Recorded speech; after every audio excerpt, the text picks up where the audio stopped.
When my own daughter told me not to come to Christmas because I was bad for the family, I realized the betrayal wasn't emotional, it was strategic. I didn't argue with her. I didn't raise my voice. I didn't ask who convinced her. I just listened. Her words were rehearsed. Too clean. Too organized for a daughter who once cried when I left the room. She said they needed space. She said it would be healthier this way. She said Christmas should be peaceful this year. What she didn't say mattered more. She didn't say I had done something wrong. She didn't say I had hurt anyone. She didn't say she was angry. She said I was inconvenient. That was the moment I understood. This wasn't rejection. This was removal. Someone had decided I no longer fit the picture.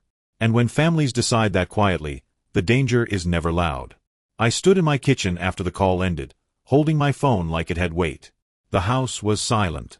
Too silent for a man who had once filled it with laughter, rules, patience, and protection. I had paid for that house. Built it with overtime and missed vacations. Fixed its doors. Defended its people. And now I was being uninvited like a stranger who overstayed. I smiled. Not because I was calm. Because I finally understood the game. You see, betrayal hurts most when it comes dressed as concern. When it speaks softly. When it pretends to be about peace. I had lived long enough to know one truth. When people push you away politely, they're already benefiting from your absence. I didn't sleep that night. Not from anger. From clarity. Memories came, but I didn't drown in them. I watched them like evidence. My daughter as a child, waiting at the window when I worked late. My wife standing behind her, arms crossed, already distant even then. The holidays where I cooked, paid, planned, and slowly became invisible. I had mistaken silence for harmony. That mistake was now corrected. The next morning, I received a message from my wife. Short, neutral, carefully balanced. She needs time. Let's respect that. Respect. That word is often used by those who stopped giving it first. I typed nothing back. I didn't need explanations anymore. I didn't need apologies. And I certainly didn't need permission. Because when people remove you from their celebration, they don't expect you to remain powerful. They expect you to disappear quietly. What they never expect is patience. I went to work as usual. Spoke less. Observed more. I noticed how often my wife checked her phone now. How my daughter stopped calling entirely. How decisions were being made without me. Bank accounts, schedules, even plans for the house I still lived in. They weren't angry with me. They were finished with me. That realization didn't break me. It sharpened me. I began to understand something uncomfortable but useful. Love doesn't end loudly. It gets reorganized. And I had been moved to the bottom of the structure. I didn't confront them. Confrontation only feeds those who already believe you're wrong. Instead, I did something far more dangerous. I stepped back. I stopped reminding. Stopped fixing. Stopped volunteering my strength. I watched how fast things unraveled when my presence stopped carrying weight. Bills were missed. Tension grew. Arguments replaced coordination. And still, no one invited me back. That told me everything. Christmas came. I spent it alone. Not sad. Not bitter. Aware. I made a simple meal. Sat at the table where 4 chairs once mattered. And I thought about how often men confuse being needed with being respected. That night, something inside me changed permanently. I stopped trying to be included. And started preparing to be undeniable. Because the quietest revenge isn't disappearance. It's becoming so stable, so self-contained, that your absence rewrites their future. And they had no idea what they had just triggered. When the people closest to me began rewriting our history without asking, I realized the betrayal didn't start at Christmas. It started years earlier. I didn't see it then. That's the truth I have to live with. Back then, everything looked normal from the outside. A clean suburban street. Trimmed lawns. Neighbors who waved but never asked questions. A marriage that looked stable. A daughter who smiled in photos. A life that checked all the boxes people respect. Inside, it was quieter than it should have been. I was the kind of man who believed consistency was love. I showed up. I paid bills early. I didn't drink too much. I didn't disappear. I didn't shout. I thought that was enough. My wife had always been sharper than me in social ways. She knew how to phrase things, how to sound reasonable even when she was controlling the direction of the conversation. She didn't argue loudly. She redirected softly. At first, I admired that. When disagreements came, she would say things like, "Let's not make this a big deal. I just think it's better this way." And I would step back, because peace mattered to me. What I didn't understand then was this. Peace can be used as a weapon when only one person is allowed to define it. Our daughter grew up watching that dynamic. She saw her mother decide what was healthy, what was appropriate, what was too much.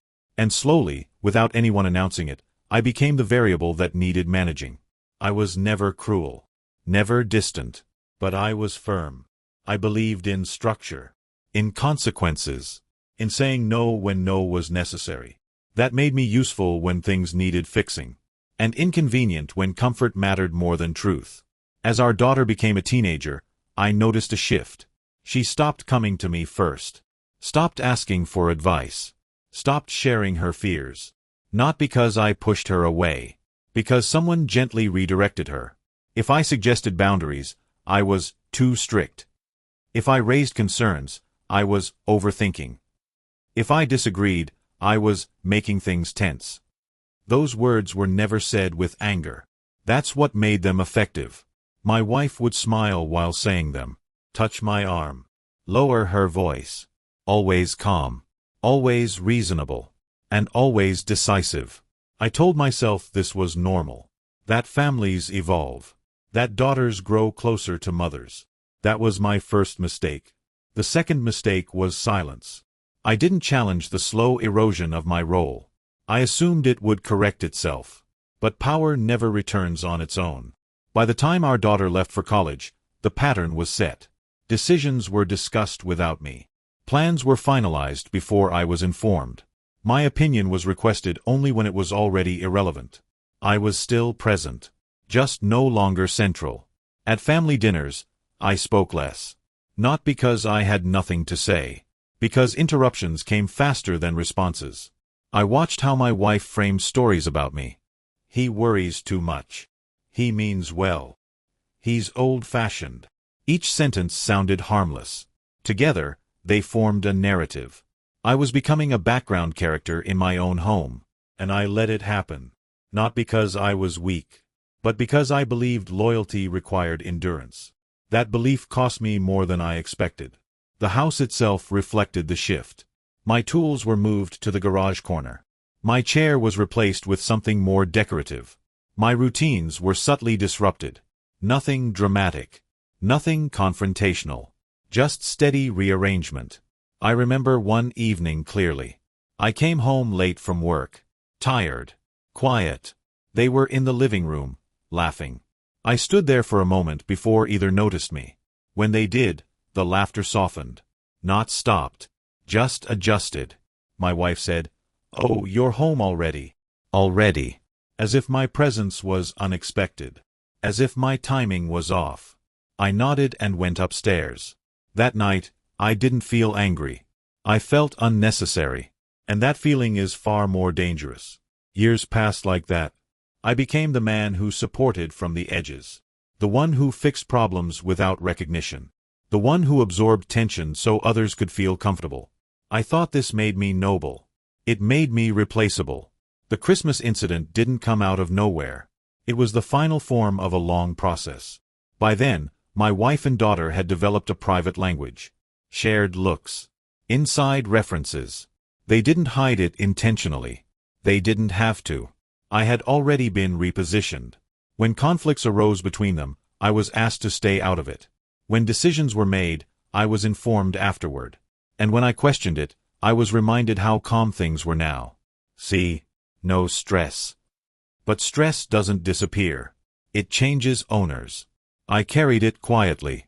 I still believed patience would bring balance back. That belief was the third mistake. Because patience without boundaries teaches people how to live without you. The day my daughter sent that message before Christmas didn't shock my wife. She wasn't surprised. She was prepared. That told me everything. This had been discussed. Agreed upon. presented to me as a conclusion, not a conversation. That's when I stopped viewing myself as a victim. Victims wait. I became a student instead. I started observing without reacting. I noticed how my wife framed every decision as concern, how she positioned herself as the emotional center, how my daughter mirrored her language perfectly. They weren't cruel. They were organized. And organization always wins against emotion. I began journaling quietly. Not feelings. Patterns. Who spoke first? Who decided last? Who benefited most from my withdrawal? I noticed finances shifting. Accounts I once managed were now simplified. Expenses increased without explanation. Long-term plans were discussed in vague terms. Still, I said nothing, because strategy requires patience. I also noticed how my absence created small cracks. When I stopped mediating arguments, they escalated. When I stopped handling logistics, things were forgotten. When I stopped smoothing over discomfort, it remained exposed. I wasn't causing chaos. I was allowing reality to function without my support. And reality was heavier than they expected. I started reclaiming quiet spaces. Morning walks. Gym sessions. Time alone without justification. I didn't announce it. I didn't explain. That confused them. People become unsettled when the person they underestimated stops explaining himself. My wife asked once, casually, "Everything okay?" I looked at her and said, "Yes." That answer unsettled her more than anger ever would have. Because calm independence removes leverage. Our daughter came home from college one weekend. She hugged her mother first, then me. Her hug was polite, brief. That hurt more than words. But I didn't show it. I listened instead. She talked about her plans, her goals, her frustrations. She didn't ask about mine. That told me she didn't see me as part of her future anymore. I accepted that without resistance. Acceptance is not surrender. It's positioning. By the time Christmas arrived, I was no longer reacting emotionally. I was emotionally detached but mentally engaged. That's a powerful place to stand. They thought distance would weaken me. Distance clarified me. I understood something crucial during that period. They weren't pushing me away because I was harmful. They were pushing me away because I was no longer necessary to the story they were telling themselves. And stories are fragile things. They collapse when the supporting characters stop playing their parts. I didn't plan revenge. I planned alignment. With myself. With reality. With long-term consequences. Quietly. Because the most effective justice never announces itself. It simply arrives. When I realized they were quietly preparing a life that didn't include me at all, I understood this wasn't distance anymore. It was displacement. Once you see it, you can't unsee it. The shift wasn't dramatic. No shouting. No slammed doors. Just decisions happening faster than conversations. I began noticing how often plans were already made before I heard about them. Trips discussed in past tense. Expenses explained after they were paid. Not asked. Explained. That distinction matters. My wife started using a new tone with me. Not cold. Professional. Like someone speaking to a colleague they no longer trusted with full access. She would say things like, "I already handled it. Don't worry, it's taken care of." Those words sound kind. They aren't. They remove purpose. And a man without purpose inside his own home becomes furniture. Our daughter followed the same pattern. When she visited, she would speak around me. Stories told facing her mother. Questions directed elsewhere. If I added a comment, it was acknowledged politely, then bypassed. I wasn't excluded openly. I was bypassed efficiently. That's when I understood something uncomfortable. They weren't angry with me. They were done negotiating with me. Negotiation only happens when someone's position still matters. I started noticing small humiliations. The kind that can't be confronted without sounding paranoid. Jokes where I was the punchline, wrapped in smiles. Corrections made publicly. My opinions reframed as old thinking. Once, at dinner, I suggested waiting before making a large purchase. My wife smiled and said, "You worry too much. Let's not make this heavy." Our daughter laughed softly. That laugh landed harder than an argument ever could. I stopped speaking for the rest of the meal. Not to punish them. To listen. What I heard was coordination. They had already agreed. I was just there to be informed. From that point on, the atmosphere changed. Not tense. Confident. They moved with certainty. I moved carefully. I realized they believed I wouldn't resist. And they were right. I wasn't going to resist emotionally. I was going to resist structurally.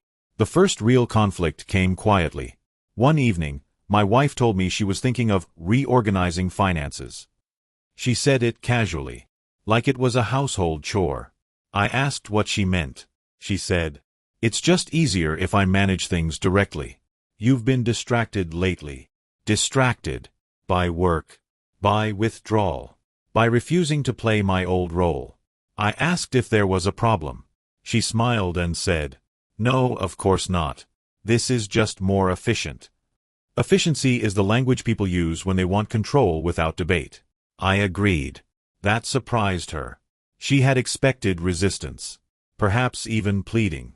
Instead, I handed over access without hesitation.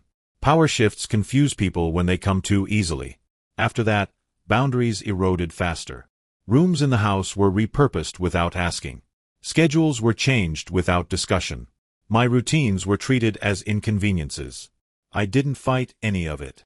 I adapted. I started spending less time at home. Not avoiding. Choosing. I filled my days with structure outside their influence. Gym early mornings. Long walks. Extended hours at work. I didn't announce where I was going. That unsettled them. People who rely on your predictability feel threatened when you become opaque. My wife asked once, "You're never around anymore." I replied, "You said space was healthy." She didn't smile. The tension wasn't loud. It was directional.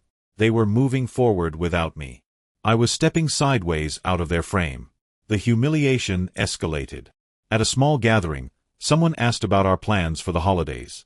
Before I could speak, my wife answered, "We're still figuring that out." The word "we" excluded me effortlessly. Our daughter avoided my eyes. That night, I didn't confront them. I noted it. Because humiliation only works when the target reacts. I refused to give them that satisfaction. Instead, I started preparing quietly. Not revenge. Readiness. I reviewed legal documents. Account structures. Property details. Not because I wanted conflict. Because I could feel it approaching. Families don't remove a member halfway. They go all the way. The Christmas message was already written long before it was sent. I could feel it in how my wife spoke less. In how decisions stopped involving me entirely. In how my daughter's tone shifted from warm to careful. Careful is what people become when they're about to do something cruel but want to feel justified. I remember the week before the message arrived. My wife was unusually calm. Almost relieved.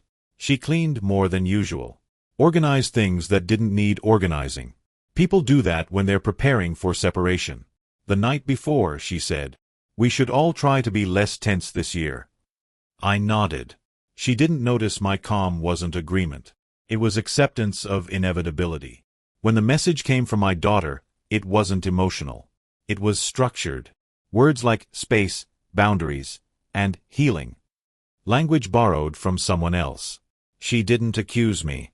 She positioned me as a factor to be managed. That hurt. But it also freed me. Because once someone defines you as a problem to be solved, you stop trying to prove you're not. You let them solve it. The days after were colder. My wife avoided eye contact. Our daughter stopped calling. I wasn't asked how I felt. That omission spoke louder than any insult. I became invisible by design. And invisibility is dangerous. Not for the unseen, but for those who underestimate what silence allows. I stopped initiating anything. No conversations. No questions. No attempts to reconnect. I watched. Without my emotional labor, the household felt heavier. Tensions surfaced between them. Disagreements lingered. I had been the buffer. And buffers are only noticed once they're gone. One evening, I heard raised voices. Not screaming. Sharp. My wife accused my daughter of being ungrateful. My daughter accused her of being controlling. I stayed in my room. That was new. Usually, I would have stepped in, calmed things down, translated intentions. This time, I let them collide. And they did. The silence afterward was thick. They realized something then. Removing me didn't remove tension. It exposed it. That's when the conflict became internal. They had expected relief. Instead, they found imbalance. And imbalance always seeks correction. But they didn't look toward me. Not yet. Pride delays recognition. I noticed my wife watching me more closely now, as if reassessing, as if wondering whether I was really as harmless as she assumed. I remained polite, distant, stable. Stability unsettles people who depend on your instability to justify their actions. Our daughter came home again briefly. She avoided long conversations.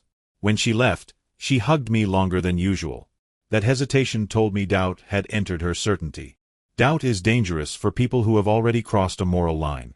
They need to believe they were right. I said nothing. Silence was doing more than words ever could. The conflict reached its peak when my wife suggested something unexpected. She said, "Maybe it's better if you spend some time away, just to reset." There it was. The final step. Not divorce. Not confrontation. Removal. I looked at her and asked calmly, "For how long?"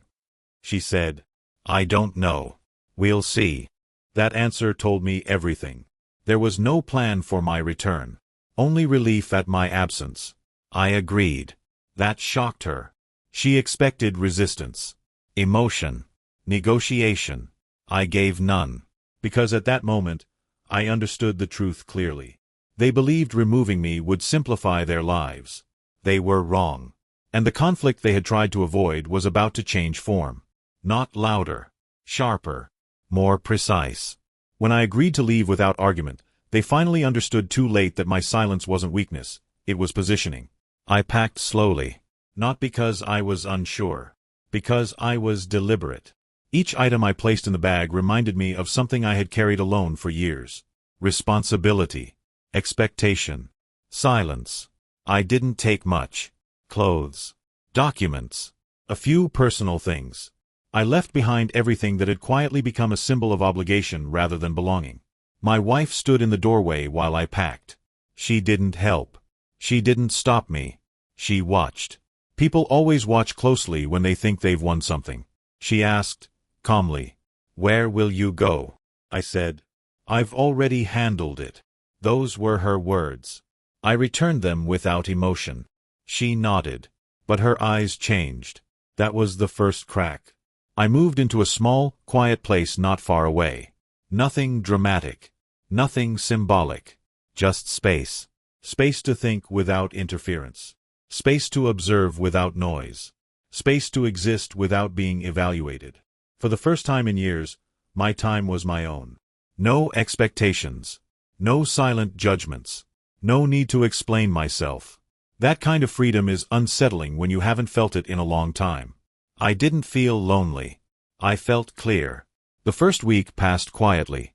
No calls. No messages. That didn't surprise me. People who push you out expect relief, not reflection. But relief has a short lifespan. Reality sets in quickly when the structure someone else carried collapses. I focused on rebuilding myself quietly, not emotionally, structurally. I reviewed my finances carefully. Accounts, ownership, agreements I had signed without questioning because I trusted. Trust is expensive when misplaced. I consulted professionals quietly, asked questions I should have asked years ago. Not to attack, to understand. Knowledge is the most patient form of revenge. I also rebuilt routines. Morning walks, gym sessions, reading at night. I didn't scroll through memories. I didn't replay conversations. I moved forward. That unnerved them more than anger ever could. After 2 weeks, my wife called. Her tone was neutral, controlled. She asked how I was. I said, "I'm well." That answer unsettled her. People expect distress when they remove someone. It confirms their justification. Calm stability threatens it. She mentioned small inconveniences. Bills she wasn't sure about. Paperwork she couldn't find. I listened. I didn't solve. I said, "You'll figure it out." Silence followed. She wasn't used to that. I had always been the resolver, the quiet engineer of comfort. Now, I was absent by choice. The calls became more frequent. Not emotional. Practical. She asked questions she already knew I could answer. I responded briefly, clearly, without stepping back into the role. Boundaries are most effective when they're polite. Our daughter didn't call at first. That hurt. But I didn't chase. Chasing only reinforces power imbalance. I waited. Weeks passed. Small things began unraveling. Appointments missed. Deadlines overlooked. Miscommunications escalated. Without my mediation, tension between them grew sharper. I wasn't present to absorb it anymore. One evening, my daughter called. Her voice was careful. She asked how I was living, if I was eating well. Concern, finally. I answered honestly but briefly. I didn't accuse. I didn't guilt. I said, "I'm taking care of myself." She paused. Then she said something revealing. "It's been harder than I thought." I didn't respond immediately. Silence creates space for truth. She continued. "Things feel different at home." Different. That word again. I asked her what she meant. She hesitated, then said, "Mom seems stressed. Everything feels heavier." I listened. Not as a father desperate to fix things, but as a man observing consequences. I didn't say, "I warned you."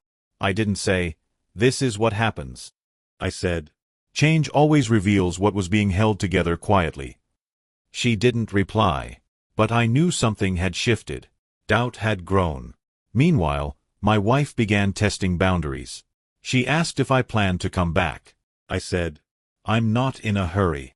That answer unsettled her deeply, because urgency had always been her advantage. Without it, she had nothing to negotiate with. She suggested counseling, not reconciliation. Stability. I agreed, conditionally, on neutral ground, with clear terms. That surprised her. She had expected compliance. In the sessions, something interesting happened. For the first time, I spoke without fear of disruption.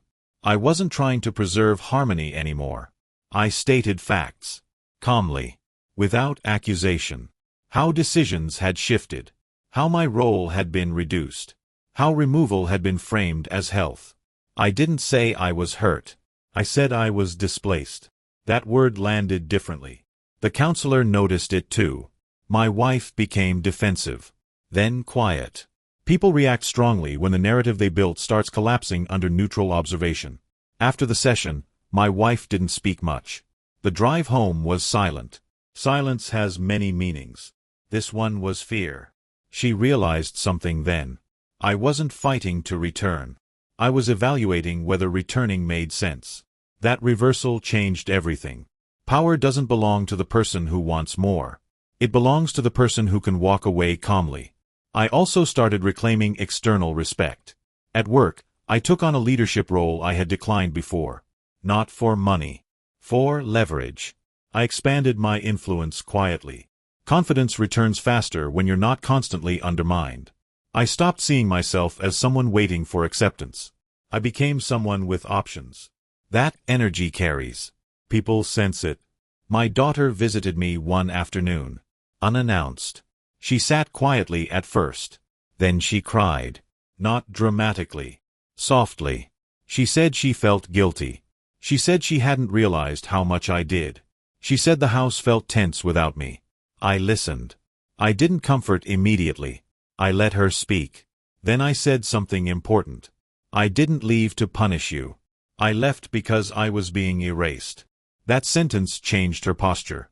Children understand fairness more than comfort. She apologized. Not fully, but sincerely. That was enough. I didn't ask her to choose sides. I didn't blame her mother. I said, understanding matters more than guilt. She hugged me. This time, it wasn't polite. It was real. That visit reached my wife quickly. The next call from her was different. Less confident. More careful. She asked if we could talk. Not about logistics. About us. We met in a neutral place. She spoke first. She admitted things hadn't turned out as expected. She said she felt overwhelmed. I didn't interrupt. Then she asked if I planned to come back. I looked at her and said calmly, "I'm not sure yet." That uncertainty frightened her. Because for the first time, the future wasn't hers to organize alone. I explained something then. Without anger. I won't return to a role where I'm managed instead of respected. She nodded slowly. She asked what that would require. I said, equality, transparency, and accountability. Those words changed the conversation. They weren't emotional demands. They were structural terms. She agreed to try. I didn't rush back. I waited. Observed. Consistency reveals sincerity. At home, changes were attempted. Inclusion. Consultation. Acknowledgement. Not perfect, but intentional. I didn't move back immediately. That restraint reinforced my position. They learned something crucial during that period. My presence was valuable, not because I demanded it, but because I could live without it. That realization rebalanced everything. The turning point wasn't dramatic. No confrontation. No apology scene. Just a slow reversal of assumption. They had assumed I would always stay. They learned I wouldn't. And that knowledge reshaped their behavior more than any argument ever could. When they started treating my presence as something to earn instead of something to manage, I knew the balance had shifted for good.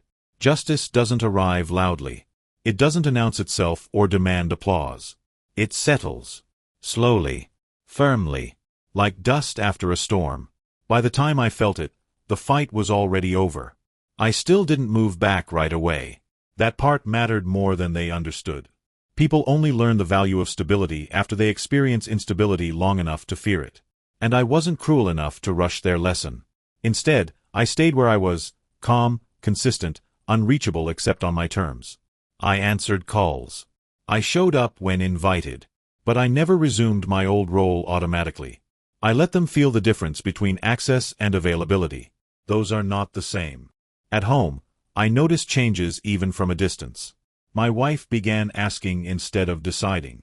Not because she suddenly became softer, but because she had learned something practical. Unilateral control creates short-term efficiency. Shared authority creates long-term stability. She had tried the first. It collapsed. Now she was testing the second. Our daughter changed too. She no longer spoke around me. She spoke to me. Not constantly. Not dramatically. But intentionally. She asked for my opinion again. At first, I gave it lightly. I didn't want to reclaim authority by force. Authority that's rushed becomes resented. Authority that's earned becomes respected. One afternoon, she asked if I would come for dinner. Just dinner. Not a holiday. Not a symbolic event. That told me something important. They weren't trying to perform reconciliation. They were trying to normalize respect. I agreed. When I arrived, nothing was exaggerated. No forced warmth. No overcompensation. Just space at the table that hadn't been there before. My chair was back. That detail mattered. Dinner passed calmly. Conversations flowed without tension. When I spoke, no one interrupted. When I disagreed, no one reframed it as negativity. That was new. And revealing. After dinner, my wife asked if we could talk privately. Not urgently. Not defensively. We sat across from each other like adults who finally understood the cost of imbalance. She admitted things she had never admitted before. That she liked control because it made her feel safe. That my calm presence had once felt grounding, until she started mistaking it for passivity. That she hadn't realized how much she depended on my quiet labor until it disappeared. She didn't apologize dramatically. She acknowledged. That mattered more. Apologies end conversations. Acknowledgement changes behavior. I told her something important in return. I didn't leave because you were strong. I left because I was becoming small. That sentence stayed with her. I could see it. From that point forward, the household dynamic shifted slowly but clearly. Decisions were discussed early again. Finances were transparent. Plans included my input, not as a formality, but as influence. I didn't insist on control. I insisted on clarity. There's a difference. Clarity prevents manipulation without requiring dominance. I moved back gradually. Not fully at first. I kept my place. That wasn't punishment. It was insurance. A reminder, to all of us, that my presence was a choice, not an obligation. Interestingly, that choice made me more welcome than I had been in years. Respect often grows when dependence fades. The holidays came again. This time, no one told me not to come. No one needed to. I arrived quietly. There was no tension in the room. No guilt. No performance. Just familiarity rebuilt on different terms. I noticed something subtle that day. My wife deferred to me once during a conversation. Not submissively, but collaboratively. Our daughter laughed at something I said, not politely, but freely. Those moments meant more than apologies ever could. Because they weren't symbolic. They were natural.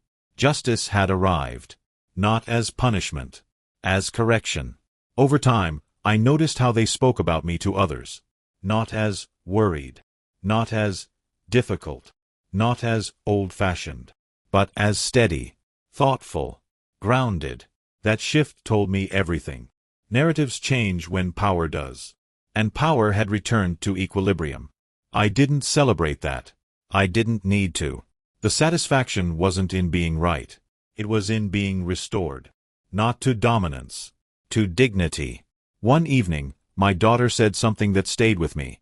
She said, "I didn't realize how much the house leaned on you until you weren't there." I nodded. I didn't correct her. Because she was learning something many people learn too late. Support that doesn't demand attention is often mistaken for weightlessness. It's only when it's removed that its mass becomes obvious. I forgave them quietly. Not because they deserved it immediately. But because holding resentment would have returned me to a role I had outgrown. Forgiveness wasn't for them. It was for my future. I had proven something to myself during that period. That I could walk away without collapsing. That I could stand alone without becoming bitter. That I could reclaim respect without raising my voice. That knowledge stays with a man forever. It changes how he enters every room afterward. I no longer needed to assert myself. My presence carried weight again. Not because I demanded it. Because I had shown I didn't need validation to remain whole. That is quiet justice. Not revenge that wounds. But balance that teaches. When I finally sat at the Christmas table again and realized no one was trying to control the moment, I understood the real victory was never revenge. It was freedom. Peace feels different when you earn it. It's quieter. Heavier. More honest. It doesn't rush toward you. It settles beside you. That Christmas wasn't dramatic. No speeches. No emotional confessions. Just normal conversations. Shared food. A sense of balance that hadn't existed before. And that's how I knew everything had truly changed. People think justice looks like someone admitting they were wrong. It doesn't. Justice looks like behavior correcting itself without being forced. I watched my wife move differently that day. She wasn't organizing everyone. Wasn't directing conversations. Wasn't managing outcomes. She was present. That was new. Presence is hard for people who rely on control. It means trusting the moment instead of shaping it. Our daughter sat between us. Not leaning toward one side. Not avoiding eye contact. Balanced. That image stayed with me longer than anything else. Because balance is the rarest thing in families. After dinner, while the house settled into quiet, my daughter asked if we could walk outside. Just us. We walked slowly down the street. Cold air. Soft lights from other homes. She didn't speak right away. Then she said, "I thought asking for space would make everything better." I nodded. She continued, "I didn't understand what I was taking away." I didn't interrupt. She looked at me and said something that mattered. "You didn't fight us." That scared me more than if you had. I smiled slightly. Because she was right. People expect anger. They know how to defend against it. They don't know how to handle calm withdrawal. I told her something then. When people love you, they don't need to control you to feel safe. She thought about that. That thought will stay with her longer than advice ever could. That night, after everyone went to sleep, I sat alone in the living room. The same room where I had once felt invisible. Now, it felt neutral. Not mine. Not theirs. Ours. And that difference meant everything. I reflected on the man I had been before all this happened. The one who thought endurance was loyalty. The one who believed silence was virtue. The one who mistook patience for peace. I don't blame that man. He was doing his best with what he knew. But I respect the man I became more. The one who learned when to step back. When to stop explaining. When to let consequences teach instead of words. That lesson changed everything. Over the following months, life stabilized. Not perfectly, but honestly. Disagreements still happened. Differences still existed. But they were addressed directly now. No triangulation. No quiet alliances. No polite exclusions. When something bothered my wife, she said it. When something felt wrong to me, I named it. And when our daughter struggled, she came to both of us, not as allies against each other, but as parents. That structure felt solid. Not because it was comfortable. Because it was fair. I also kept parts of my independence. My routines. My quiet mornings. My space. That wasn't distance anymore. It was balance. People respect you more when they know you don't disappear into them. And I had learned that the hard way. Sometimes, late at night, I think about how close I came to becoming a permanent absence. How easily silence could have turned into disappearance. And I understand something now that I didn't before. Not all betrayals are loud. Some arrive wrapped in concern. Some speak the language of health and peace. But the effect is the same. They erase you. Unless you stop them, not with force, but with clarity. I didn't punish my family. I let them experience a world without the quiet stability I provided. And when they felt that loss, they changed. Not because I demanded it. Because reality corrected them. That's the kind of justice that lasts. I forgave fully. Not because everything was forgotten. But because I no longer needed resentment to protect myself. Forgiveness didn't make me smaller. It made me lighter. I also forgave myself. For staying quiet too long. For confusing tolerance with strength. That forgiveness was necessary. Because growth requires honesty without cruelty. If you're listening to this story and something in it feels familiar, I want you to understand one thing clearly. Walking away doesn't always mean leaving forever. Sometimes, it means stepping out of a role that no longer respects you. Silence isn't surrender. When used wisely, it's strategy. And patience isn't weakness. It's preparation. I didn't win by being louder. I didn't win by proving anyone wrong. I won by becoming someone who didn't need permission to be whole. That kind of victory changes how people treat you. Quietly, permanently. So if someone ever tells you to stay away, for peace. If they ask for space without accountability. If they try to reorganize your place in their life without asking. Listen carefully. Not to their words. To what their actions are already saying. Then decide, calmly, whether you're willing to disappear. Or whether it's time to step back and let silence do the work. Because sometimes, silence isn't absence. Sometimes, silence is the best revenge.